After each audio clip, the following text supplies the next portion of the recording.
accident, but it must be said it was during an active operation.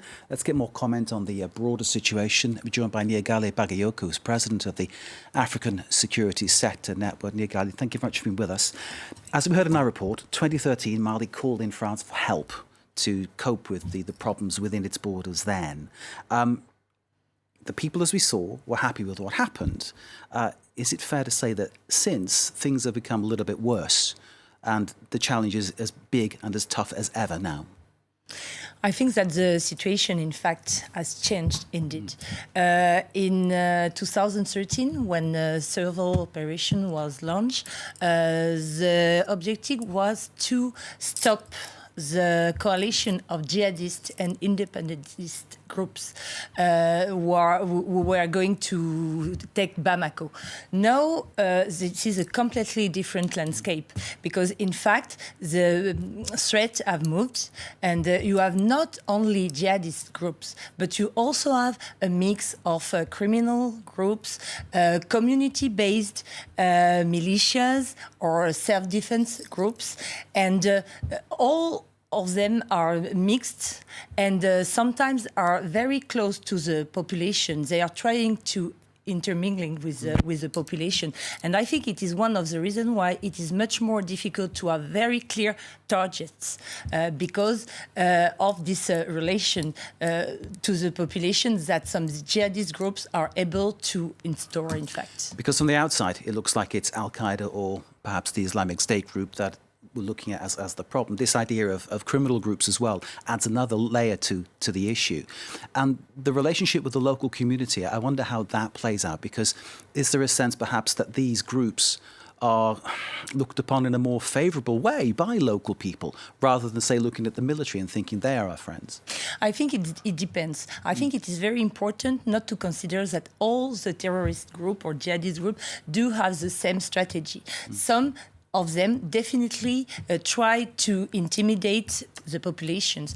Others are looking for support from the population. It is a very common guerrilla strategy when you want to conquest the mind and head of the population. And of course, basing yourself in their village is a way of saying that you're on our side and you've got no choice, isn't it? Exactly. Yeah. So you have different strategy from the group. So it's very, and I think it's also one of the reasons why it is difficult to present them as don't worry. Sorry. It's okay. To present them as a single kind of threat. So in terms of where this goes from here, I suppose France committed to staying in the region and fighting against terrorism. Local people perhaps kind of split in a way. Some might sympathise with what the groups are saying, whether it's the terrorist groups, whether it's the criminal groups. Others might be frightened and scared to act. It makes it all the more difficult to act effectively against them, doesn't it, given the massive area we're talking about and the complexities that you've spoken about? Yes, absolutely. I think that what is very impressive today is that there seems to be two trends. First, it is as if we had a kind of decolonization, a second wave of decolonization, saying that importing or Western or Northern solution are not well tailored for our problems now. And the second trend is that there is a consideration that today there is too much means put on the military side, and that there is a need to put much more effort on development and programs who are directly benefiting to the population themselves. I hear that completely, trying to bring benefits to sort of point out to local communities that there's something positive in turning against these criminal and terrorist groups. I suppose the problem is that in order to put those things in there, there's actually, at the beginning, a risk to those people going in there, or a risk that any resources going in there will be taken away by the criminal groups or by the terrorists.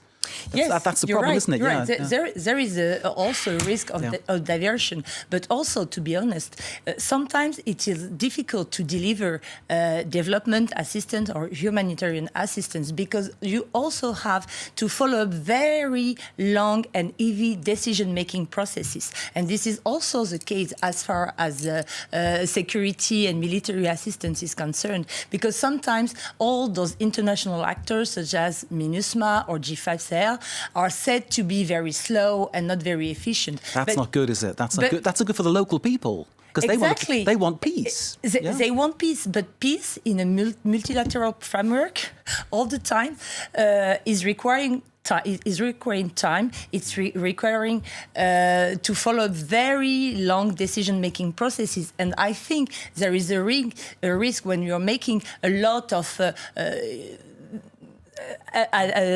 of annonces saying that yes, we are mobilizing 100 millions of funding for this force, or tomorrow you will have a new force which will be deployed. No, because it's not like this that things are going on.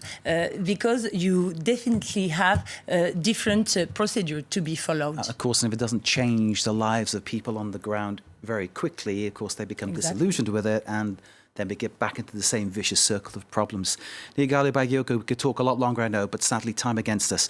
Niegali Bagayoko, President of the African Security Sector Network, thank you very much for joining us and sharing your analysis of the situation in the Sahel, where, I'm sad to say this again, 13 French soldiers have lost their lives as two helicopters collided there when they were on an active mission in Mali.